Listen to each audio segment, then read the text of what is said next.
In week 2, the 49ers lost to the Vikings 17-23. We talk about that loss, and then we look ahead to the Rams game this week in week 3. It's now 49ers Uncovered.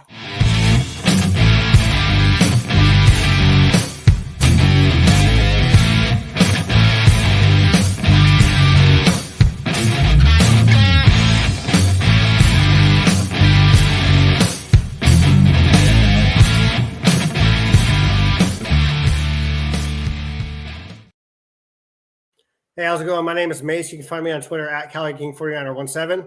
With me, as always, on 49ers Uncover, my co-host Chris. How you doing, bro? I'm doing good. How are you, Mase? I'm good, man. That week 2 L was pretty bad. Let's get into it. We'll just start off with some game stats.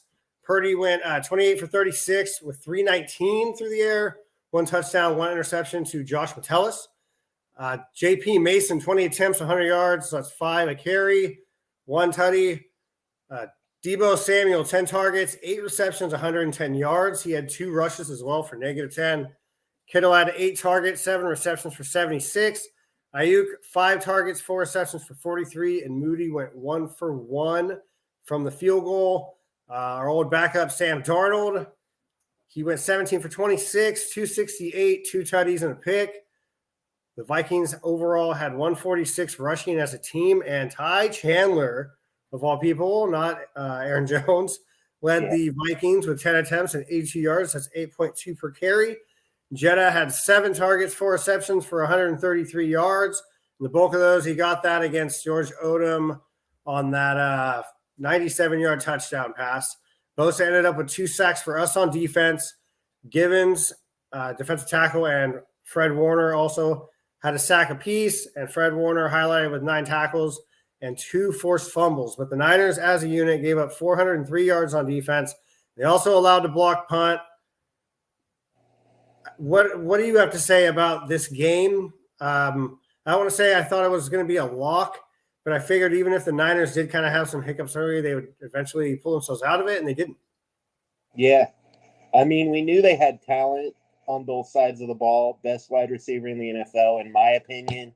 And on defense, they have a good defense. But if you showed me those offensive stats for the 49ers, just not watching the game, I would say the 49ers won. Just by the stats alone on offense. But, game script, that didn't happen. Yeah. What's up with Purdy? He wasn't looking at his checkdowns a lot. He held onto the ball more often than he normally does. I feel like some guys kind of were opening the holes at times. He just didn't pull the trigger. Yeah. What are your thoughts on that? Yeah, I don't know. Hopefully we can just chalk it up to an off game. I mean, they were all over the place. They were making him uncomfortable, I think. Yeah, so the 5 sacks, do you think that's going to be a thing or a concern going forward? The pressures total, and I have them written down. McKivitz allowed 5, Pooney allowed 3, and Williams allowed 2, 17 total pressures. So 3 of those sacks were on Brock, though, like we said, for him holding the ball too long. But do you think the line is of concern going forward? I don't think it's going to be as bad as it was this week going forward. They make me a little nervous on that one side. And Pooney did say that the silent count did make him pretty uncomfortable. He's not used to it as a rookie, Yeah, I mean, he still hasn't a lot of sack, though, so that's a good thing, right? Promising. Yep. Okay, so Brandon Aiyuk, would you say that he appears rusty, or do you think that it's just a matter of time before he gets back to his old self between him and Purdy? I think he seemed a little rusty over the first 2 games, but I don't have very much doubt that he will return to his old form. Yeah, he's going to have to. We'll get into injuries later, but there's an injury on the 49er offense that definitely mixes things up a bit. Diving into the running game here, as mentioned earlier, J.P. Mason, he ran the ball for 100 yards on 20 carries. Should this kind of heavy workload continue, or do you think that – well, here, I'll put it this way, all right? We'll just go over the game book really quick. To open the game, Brock Purdy passed short to Kyle Juszczyk, 5 yards. Cashman got him. Shotgun, Purdy pass short to Brandon Aiyuk for 2 yards. Cashman got another tackle. Then Purdy had an incomplete short left to Deebo Samuel. So we didn't even open up the first drive with a run, but he still gets 20 carries. Do you think the Niners should lean on the running game more? Yeah, I think they should. I mean, he's been successful. He still had 5 yards of carry in this game and got to 100 yards. So that's success. What about Isaac Guerrero? He like came in and then it was like, all right, we're gonna go ahead and put you back on the shelf, man. Maybe try again next week, or do you think that he's just kind of like out of the picture at this point? I mean, it kind of looks like he's out of the picture, but I still think that he could end up getting a few more carries over the next few weeks. Yeah, I think he's going to have to just because of circumstances. That kind of leads – actually, all right, we'll talk about one more thing before we go to the injury report. The Niners gave up 2 passing touchdowns. We were both pretty high going on the Niners secondary into the season. What has changed? I don't know that a lot has changed, but Justin Jefferson, that 97-yard touchdown has really, really put a bad look on the stats for that secondary. I'm not really sure why we didn't have Ward or Lenore trailing him. That would have been a much better look. I do think Lenore is the best defensive back right now that we have. Ward a close second. Yadam's all right at times in his role. But Jair Brown hasn't really been banging in the box like I thought he would. I think he's trying to go over the top too much. I don't really know what the scheme is with Sorensen. I don't know. It's just kind of underwhelming. Speaking of that, Odom, you said gave up that touchdown. Then he was, I don't want to say pulled, but I thought that he was pulled for Mustafa. But I was listening to the press conference after the game, and Kyle Shanahan said that was the plan all along, that after the third drive, they're going to flip them. So I don't know if I personally like buy that. Like, to me, that just looks like that was a blown assignment, him and Jair Brown both. Do you have any thoughts on that? Do you think going forward it's going to get better, or do you think it's going to get worse before it gets better? I think it'll be all right. I mean, we'll see, but yeah, if we have trouble against the Rams this week, man, then I'm really going to, start to get the red flags up. I don't have red flags up yet, but we're kind of flirting with the line, I think. For sure. Going into the injury report here, Davis on IR, Greenlaw, Drake Jackson, CMC, Elijah Mitchell, Ricky Pearsall, and Ambry Thomas. So nothing has changed there. For some reason, it only went to IR for me. Hold on a second. Sorry. Okay, scrolling back down here. Oh, man. Where are we at? Okay, here we go. Joshua Dobbs out for a coaching decision. Obviously, he's the third quarterback. And then Darrell Luter out also as well for the coach's decision. Yeah. Hufanga is still, he's there for the knee and ACL. But aside from that, it's kind of the same business here. D. Winters there as well. So Deebo Samuel is also out with a calf strain, I believe it is. Yep. So who do you think is going to have to step up in his absence? He was targeted 10 times, like we said earlier, and he has 2 rushes as well. He entered it. I think he said he told Kyle Shanahan. So Kyle Shanahan actually said that it was the third to last play that he was in. It was a short pass on the outside. A couple guys got him, and he just felt the pain, but then played 2 plays after that. But he's going to be out for a couple weeks. So what does this mean for our offense? I mean, I'm going to call my shot here and say this is Brandon Aiyuk's chance to finally break out on the season. It better be. You better do something, right? Yeah. Well, they had him and Brock Purdy had such a good connection last year, and then all this offseason drama and stuff. Do you think that the offseason drama and training camp, or lack thereof training camp and the reps, do you think that's contributing to the problem?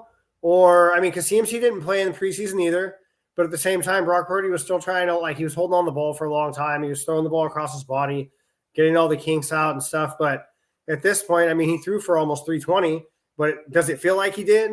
Did he really have command presence? It just didn't really seem like the same kind of Niners that I guess we saw at the end of the year, or that we expected here. No, I agree. Like you said, CMC didn't play early. Brandon Aiyuk being out all training camp and preseason, that affects them. Yeah, they need work, and it It could when you don't get work in the preseason, it could take you a minute in the regular season to get it together. Yeah, flipping over to the offensive side, we talked about how the safeties have had poor showings. Had to bring the rookie Mustafa in. Will Hufanga be back this week? Do the Niners need him to be back this week? And if so, do you think he'll be on a snap count? If he comes back, I think he will be on a stat count. Mm. He's a box banger, and I think they need him.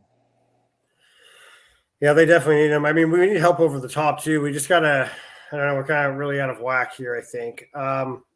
So do you have any other final thoughts on this game against Minnesota before we move on? I do want to say the Niners were 2 for 10 on third down, and Minnesota was 7 for 12. And one of the things that we talked about last week is about how the Minnesota offense was not converting on third down. Well, all of a sudden they play the Niners, and they are converting on third down. And the 32nd worst team allowing like third down conversions is the Washington Commanders. Can you guess the 31st? Yeah. It's the 49ers, man. They're over 50% conversion rate. Let me see. I have it written down the side here. 59.09% conversion rate. So over half the time someone goes for it on third down, they are getting it. Those are not the numbers we're used to seeing. They're not the numbers that we want to see. So definitely not a good look. You got anything else on this game before we move on? No, I mean, it was ugly. Hopefully they get together against the Rams, man. Yeah, no, they're definitely going to have to because it's not good.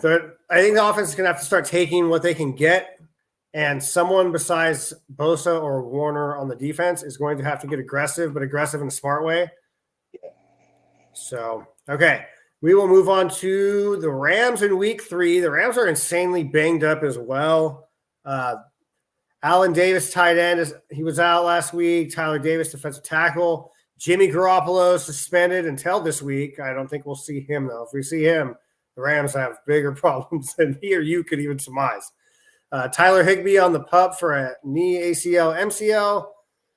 Jackson, Kendrick, and Mershison on defense. They're all out with various injuries. Our old boy Cody Schrader from the preseason was out last week for a coach's decision. Darius Williams, the cornerback, is on IR for hamstring. Trey Tomlinson, cornerback for a hamstring. And then their safety, John Johnson, just went out as well. They traded Ernest Jones earlier in the year, so they have Reeder, Hummel, I think a little dash of Omar Spites as well. Their main, I guess their highlight defender right now, at least for IDP, so I do defensive fantasy football, is Quentin Lake, who's moved to strong safety. He was kind of like the floater guy. What are your thoughts on the Rams as a whole and all of their injuries? I didn't even say Puka Nacua and Cooper Kupp as well. But I think Puka Nacua is on IR. Cooper Kupp is going to be out for a couple weeks. Yeah. No, I think, especially on defense, I think they're really solid. They're young, but still solid. On offense, they are banged up quite a bit, as we just saw. But yeah, so their base defense, they run 2 linebacker, 5 up front. I guess it'd be a 3-2-2-4. I don't know. I'm not good at explaining defenses. I just look at them and I know. So we got Verse as the right outside linebacker, Young as the left. You got Turner, Fisk, and Bobby Brown in the middle. White and Durant are on the outside. Troy Reeder and Roseboom, forgot to mention him earlier, both inside linebackers, not really household names. Quentin Lake and Cameron Curl, who was with Washington previously, I believe. Anyone you really want to dive into on the defense, or you just want to switch it over to the Rams offense and talk about that? Yeah, I mean, like I said, they're solid, but I think the Niners can handle it.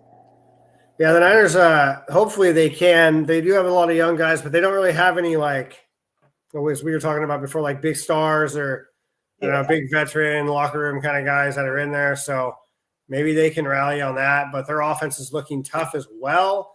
They have Whittington. They have Demarcus Robinson on the outside, Tyler Johnson on the outside. So Robinson's normally the slot/third wide receiver whenever they're not putting Kupp in the slot or whatnot. They still have Kyron Williams at running back, Matthew Stafford is quarterback. Limmer is their center, Dotson guard. haven't seen is the right tackle, and they've got two guys who don't have snaps all year on the left side, and that is Jackson and Bruss.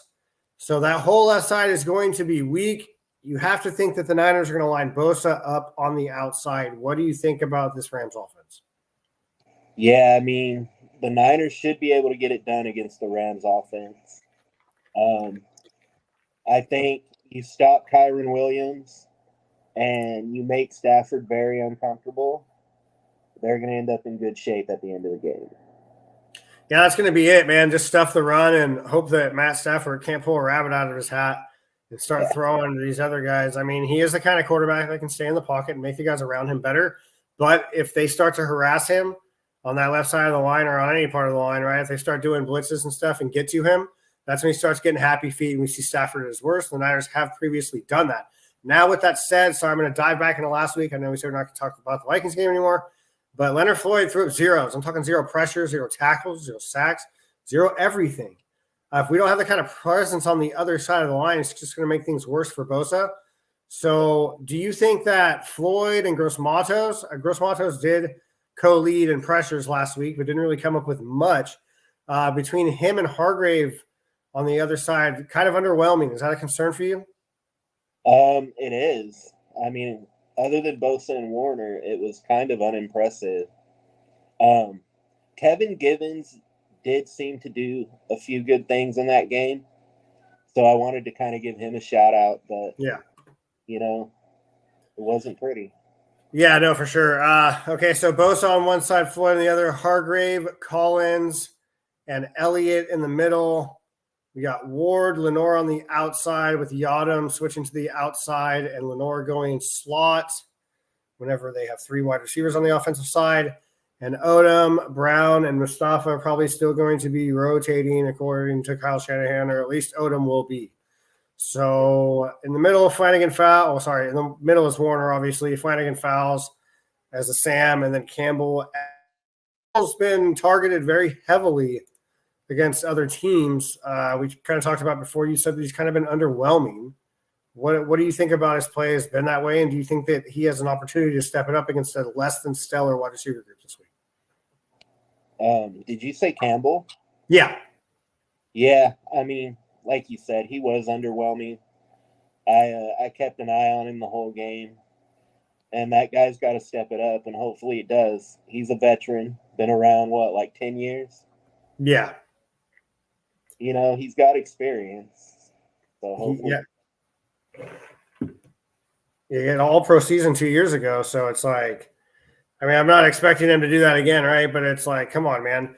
But the thing that kind of hurts me, or like that I'm in my feelings about the most, is our interior defensive line. We had spoken about how in the preseason we were kind of worried, but like, all right, we'll get our guys in there and whatever, because a lot of the guys weren't really playing or whatnot. And that's still one of our biggest problems. I mean, going back, we've traded Buckner. We tried Solomon Thomas, right, at the beginning. Who is it? Hargrave's there now. Kinlaw didn't really work out. He's over there in Jetsland. Drake Jackson, Leonard Floyd. We tried Chase Young, Sebastian Joseph Day, Randy Gregory. Like, what is it about the Niners that, aside from Bosa, we can't really get this line right? Yeah, I don't know. I don't know if it's just that it's not a point of emphasis for them, or, you know, I don't know. They got to figure it out at some point, because we've paid or tried to get so many defensive tackles, and throwing the money up that we have for a guy like Hargrave, I'm kind of expecting a little bit more, I guess. I don't know. Okay, so our division, Seahawks are 2-0, gross. Right? Cardinals 1-1, we are 1-1. Rams are 0-2. The Cardinals lead the division in points with 69. Nice. And then the Seahawks and Niners are tied for second at 49. So the Seahawks haven't had the most amazing matchups or tough schedule yet, but it is what it is. Our division, I think it's always kind of like 3 in the mix and then one's like heavily out, I feel like, or at least in recent times. So do you have any concerns about this Rams game? Is it a trap game, or do you think the Niners are walking away with the easy breezy dub? I think they should walk away with an easy dub, but they're going to have to play better than they did against Minnesota. 100%. Yes. Good. Sorry. But no, I was just gonna say, yeah, I think they should walk away with the win. Yeah. I hope that Brock Purdy can kind of reel it in, take what the defense gives him, walk out of there with a dub. We don't want a guy like Campbell or Reed or anyone becoming a hero. The last thing you want to do is go 1-2 down and then be last in the division because we lost to the team that was. So that's not really how you want to start things out. After that, the Niners have New England and then Arizona, I believe. So you'd like to kind of get everything together before we go and play Arizona. Normally against the Rams, it'd be a rock 'em, sock 'em robot, high volume matchup. But both teams are kind of down. I think the Rams are more on a knee, I guess if you're going to say right now, than the Niners are. But still not having CMC, throws a crutch in, and now not having Debo, it's really bad, especially when Debo's getting 8, 9, 10 targets plus runs a game. He's on special teams too. Like, this is what we kind of didn't want to happen, right? Like, I was afraid that he's going to take too many snaps and get hurt, and here we are. Obviously, you cannot predict injuries, but if we had – all right, my final question to you, I guess, which kind of brings it up here. With Debo out of the backfield and Garendo kind of looking clueless on what to do as far as being a running back for some reason, behind JP Mason, who do we have? Because JP Mason – There's been a couple runs this year where he's just falling forward for yards, and then he'll do a nice, like you think he's all trapped up, and he's weaving between two guys, and then he ends up getting 10 yards on the first down. And you're like, dude, I thought he was going to get smalled in the backfield. But who else can provide that secondary? Do we need to go get someone, or do we have someone on the roster? I believe we still have Taylor on the roster, right? From Green Bay. That's where he came from. Yeah. I mean, he didn't get a lot of playing time there, but he's an option that they can try out at least. Give him a shot, right? Maybe try JP Mason out in the passing game on third down. There's a couple times. I know at least two where I'm like yelling at my TV, like, there's Mason in the flats, and he's got 13 yards. He could hit 7 or 8 yards and make a move, or maybe run over that corner for a first down. I don't know. Yeah. But, you got any final thoughts on this Rams game before we close this thing out? No, I mean, hopefully they come out with a win. That's all I can say. Yeah, hopefully we have better news next week. Fred Warner, Beasting, shout out to Pooney, playing great. Renardo Green only had 4 snaps, so hopefully he gets more too. I'm Mase, that's Chris for 49ers Uncovered. We'll see you guys next week. Later.